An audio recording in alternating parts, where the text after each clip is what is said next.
গভীর রাতে খোয়াই চের মাই দোকানের গোডাউনে নাশকতামূলক আগুন, বিপুল ক্ষয়ক্ষতি।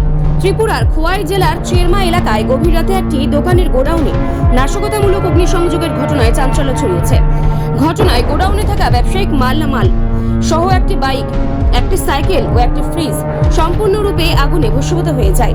ঘটনার বিবরণে জানা যায়, গতকাল গভীর রাতে বাড়ির মালিক অমৃত শীল রাতের খাবার খেয়ে বসে হঠাৎই দেখতে পান বাড়ির সামনের দোকানে গোডাউন থেকে আগুনের লেলিহান শিখা উঠছে।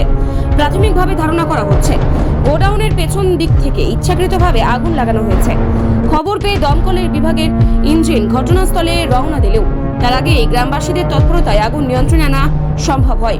যদিও আগুন বাড়ির মূল অংশে ছড়িয়ে পড়েনি, তবে গোডাউনে থাকা প্রায় সমস্ত মালামাল পুড়ে ছাই হয়ে যায়।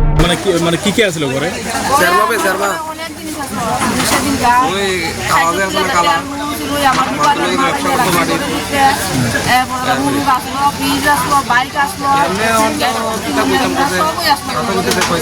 কি মনে হয় কেমনে আগুন লাগছে?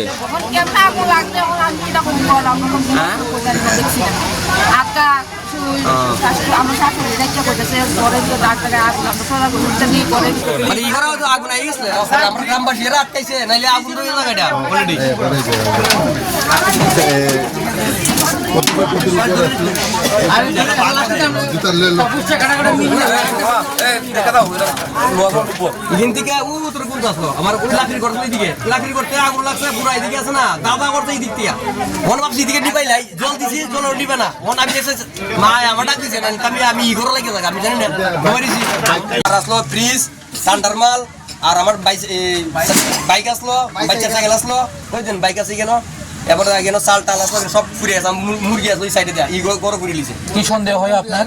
সন্দেহ কেবাকার লাগাইছে অন্ত জানি নাম আমি কেমনে কমু, কিন্তু লাগাইছে আমার দোকান লাগাইছে আগুন আরো আগে। মানে আপনি সন্দেহ করতেছেন যে আগুন লাগানি হয়েছে না? হ্যাঁ লাগানি। হঠাৎ এই অগ্নিকাণ্ডে এলাকায় ব্যাপক আতঙ্ক ছড়ায়। ঘটনার পেছনে কারা জড়িত তা খতিয়ে দেখার জন্য পুলিশ তদন্তের দাবি জানিয়েছেন ক্ষতিগ্রস্ত পরিবার ও স্থানীয় বাসিন্দারা।